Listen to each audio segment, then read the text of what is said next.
काले तेंदुए के साथ तेजी से निकल गया। लेकिन इस घटना के बाद काले तेंदुए को लगा कि जंगल अब उसका घर नहीं रहा। उसे मानव गांव में लौट जाना चाहिए, क्योंकि बाघ मानव की सक्रियता से डरते हैं और वहीं उसे सुरक्षा मिल सकती है। हालांकि लड़के ने इसे पहले ही एक परिकल्पना मान लिया था और काले तेंदुए को छोड़ने के लिए तैयार नहीं था। इसलिए उसे केवल वादे के साथ उसे अगली बार की भेड़िया दौड़ शिकार प्रतियोगिता में भाग लेने के लिए मनाना पड़ा। उसे यहीं रहने दे, जिसको रनिंग की प्रैक्टिस करनी है। सभी छोटे भेड़िए दौड़ में हिस्सा लेंगे। एक शिकारी हस्तक्षेप करेगा, जो पहला स्थान हासिल कर सकता है उसे ही मौका मिलेगा। बेचारा कितना भी अच्छा हो, मिट्टी के सामने हाथ कमजोरी रहता है, इसलिए लड़का हमेशा अन्य भेड़ियों की तुलना में कम सुरक्षित रहता है। इसलिए वह केवल छुट्टी के बाद वैकल्पिक मार्ग पर जाकर बार बार अभ्यास करता है, अपने हाथों की ताकत को बाहर लाता है। उसकी मेहनत केवल प्रशिक्षित काले भालू को पता है। अंततः प्रतियोगिता समाप्त हो गई। इस बार ब्लैक पैंथर शिक्षक शिकारी की भूमिका निभा रहे थे। उनकी ठंडी आंखों को देखकर लड़का इतना तनावग्रस्त था कि उसका पूरा शरीर कांप रहा था। उसे पता था कि यह परीक्षा इतनी आसान नहीं होगी। जैसे ही भेड़िए के राजा ने आदेश दिया, सभी छोटे भेड़िए आगे बढ़ने लगे। सबसे कमजोर छोटे सफेद को पहले पकड़ा गया और लड़के की हालत भी खराब थी। काला तेंदुआ सीधा उस पर कूद पड़ा।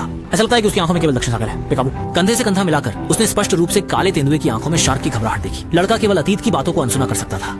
पेड़ पर चढ़कर ब्लैक पैंथर भी धीरे धीरे करीब